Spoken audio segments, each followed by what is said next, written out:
Thanks. Today it wouldn't have mattered, but I would. Yeah. So just let me repeat that again, that point. The first is that we should be calling the king Vijayagishu so that it gets recorded. It's only for that reason. Sorry about this. He should be called the Vijayagishu because he is capable of understanding what to do, what not to do. He has personal power, which enables him to conquer other people and to subjugate people who are against him. He can do it not necessarily through fighting, but also through argumentation. Argue with somebody and say, I am right and you're wrong. Okay, so that capability should be there. That is why we should choose the word Vijigishu over Swamin and Raja, which are otherwise, Raja is a very neutral term. Swamin can have religious connotations as well. Okay, so Vijigishu is that. Amatya, I told you, is plural and singular in our system in Sanskrit. But let's say amatyas, because otherwise your examiners who are correcting the papers, they'll get confused. They should not be called council of ministers. That's not a correct translation. Okay, because council of ministers is a modern thing, and we don't. It'll become an anachronism to take this modern thing and put it in the ancient period. Okay, amatyas are to be chosen by the Vijigishu for their wisdom. I told you that they have to be learned people. They have to have learning in the Vedas, the Vedangas, the Dharma Shastras, the Mimamsas, the Puranas, the Itihasas, as much learning as possible they should have. And that it's not just learning, that they should also have wisdom that can be derived out of this learning. And it is the onerous task of the Vijigishu to actually identify people like this, okay, who can make or break the rule of a Vijigishu. Because remember, Chanakya says it's nothing is hereditary. You don't get a kingdom by birth. Okay, you don't get a kingdom by birth. You have to prove yourself to be a leader. Okay, you have to prove yourself to be a leader, and that is how it all depends on you as to whom you choose as your amatyas. Okay, so they should simply be called advisors. Okay, advisors in all matters pertaining to the ruling of a kingdom. Okay, so the third limb of governance is Janapada.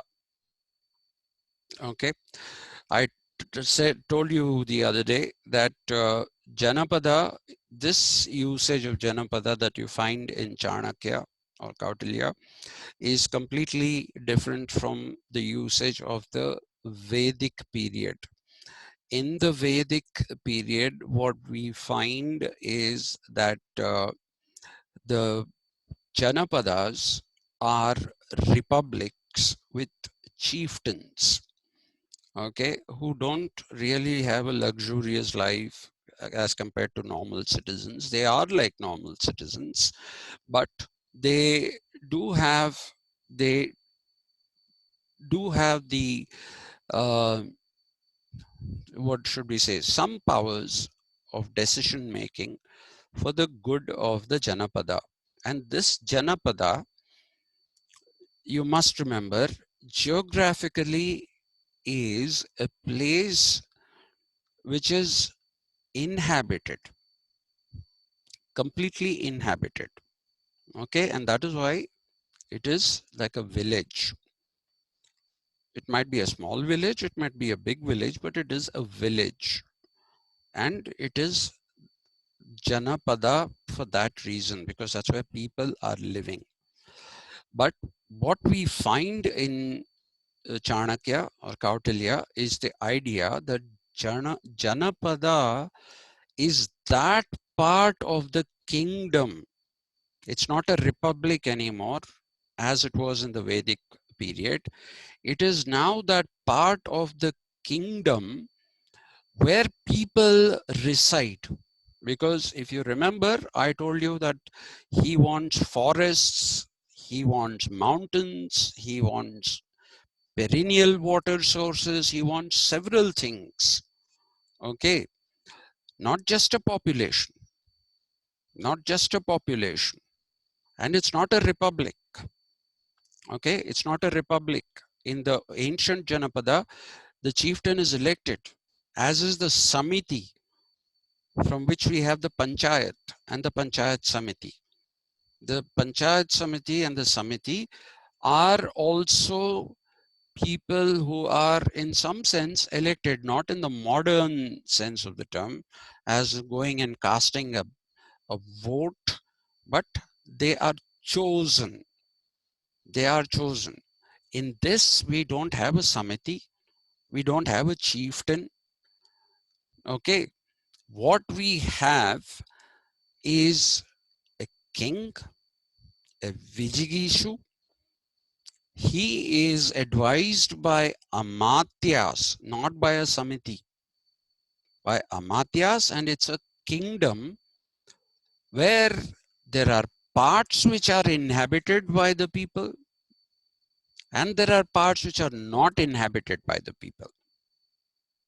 Okay, so now what Kautilya is advising the Vijigishu is that while it is important to concentrate on areas where there is no inhabitation of people, it is even more important that you concentrate your attention on those areas where people live. Here he's taking a literal idea of a Janapada, which is footfalls of people.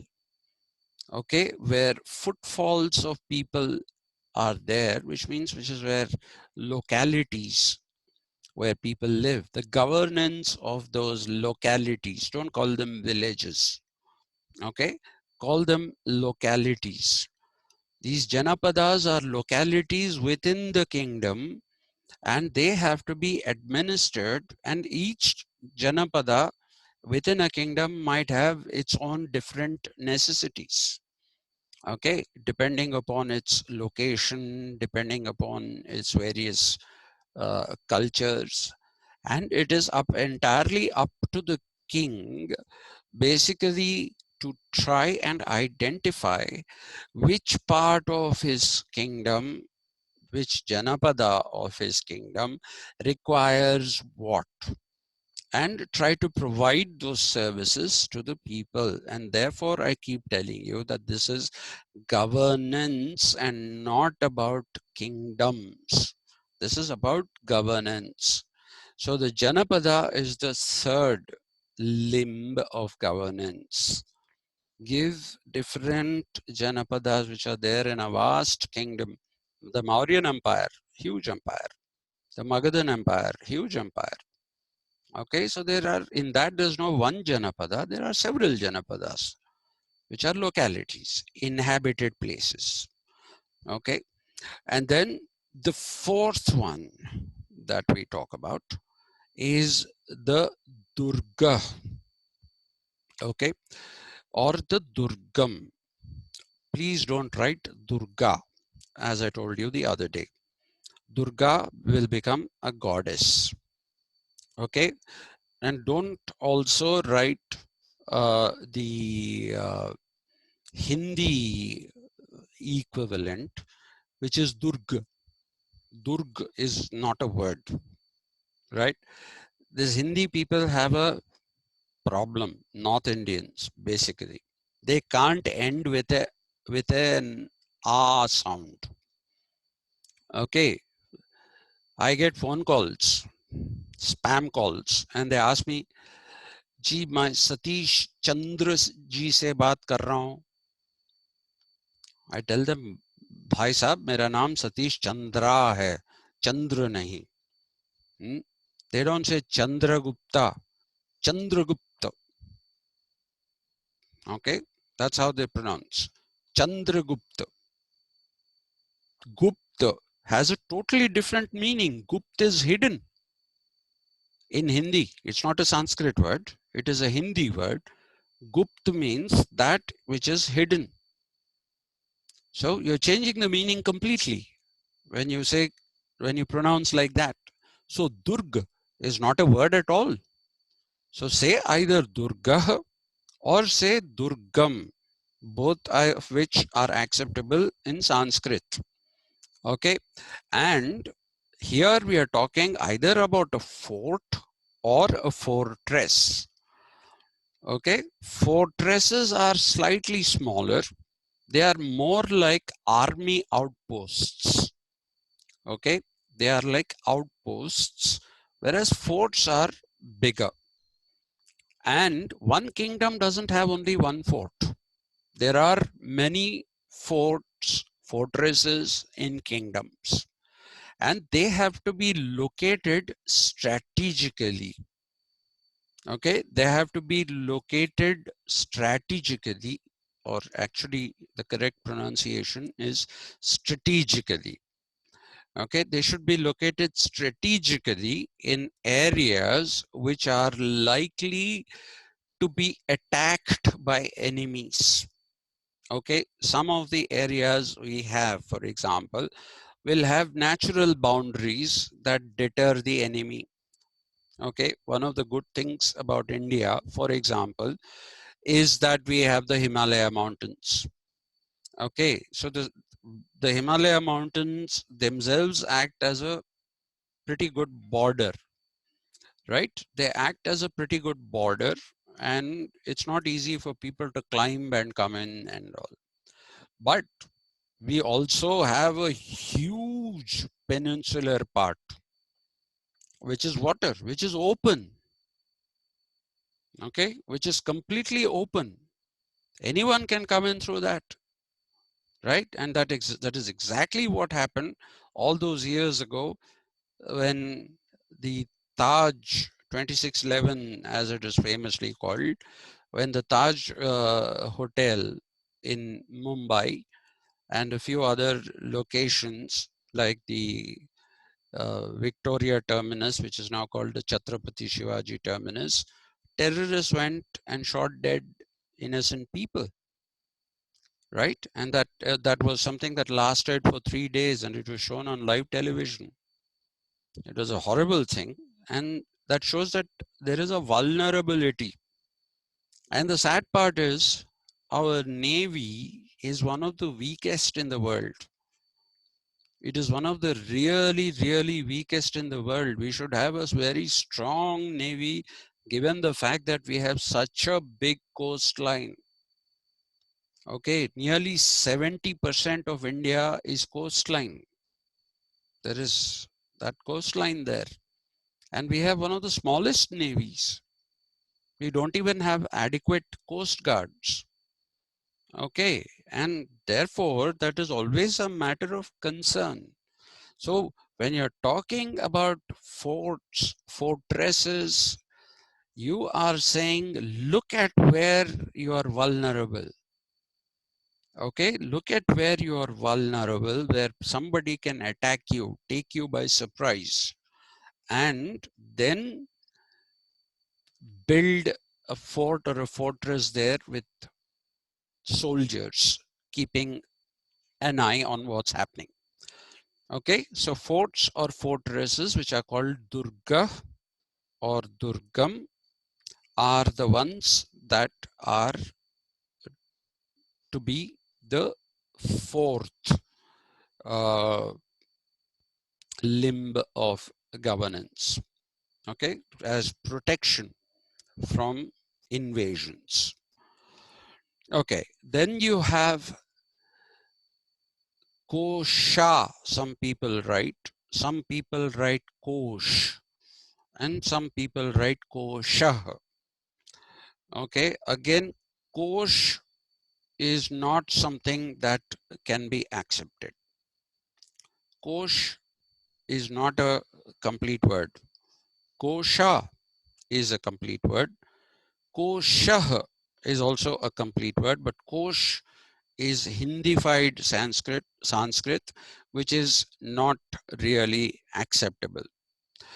And usually when people use the term kosha or kosha, they use it as treasury, or in fact, there is a tendency by some writers, uh, prominently it is Salator, who says that it is koshagar. Koshagar, if you translate that, it basically means that it is something which is in the nature of a building in which you put all your money. It's like a bank vault. A koshagar is a bank vault. Okay, but Chanakya is going beyond the vault. He's going beyond the koshagar when he's talking about kosha. He is talking about a treasury, and a treasury is that which has a system of revenue, a system of finances. Okay, a revenue system or a financial system that includes the imposition of taxes on different kinds of produce. Okay, produce is agricultural because at that time the economy is agricultural. So it is not koshagar that he is talking about. He's talking about an entire revenue system when he talks about kosha. Okay, he's talking about an entire revenue system or a financial system. It is up to the king to decide what kind of taxes to levy, what kind of taxes not to levy, right? This is basically what you have to remember about kosha. Okay, it's not just a vault, it is an entire system of revenue. This is the fifth limb. Then we come to the sixth limb, which is danda. Now, danda is punishment. Okay. Now, Chanakya says that danda should be based in the niti that he prescribed, okay, which is called Chanakya Niti. If you remember, I told you two examples. I'll repeat them again. The one example is if you have a wastrel of a son, a useless fellow who wastes your money, then he is like a, he's like a dried up tree in a forest which can catch fire and destroy the entire forest. So a useless son or a wastrel, wastrel, wastrel is one who wastes things or money in this case, can destroy an entire family. Okay, so these are aphorisms, very short pithy sayings. The other aphorism that I had given you as an example was the idea that you have to rule like a lion. Okay, you have to have the heart of a lion. You have to take brave decisions and stand by them. Okay, and a lion will single-mindedly pursue its goal, whatever it wants. For some strange reason, I told you before also that in India, we have a fetish with the lion. Even though our national animal is a tiger, all names like Singh, Sinha, Simha, all these are, lions. Okay, I don't know why. Maybe at one time there were more lions in this part of the world than there were tigers. That's quite possible. But we really lionize the lion.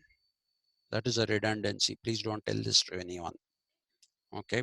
It's a terrible thing to say, lionize the lion. So he would say, be like a lion to the king. And that's an aphorism again. So Chanakya Niti is what he's asking the king to follow. Okay, the Niti that he has written in his Artha Shastra. And he says, using that Niti, seeing what kind of a danger an individual represents to society and to kingdom, punish him. That is danda. Okay, which is what our department keeps writing, dandaniti in every syllabus that they have been framing from 1960 onwards.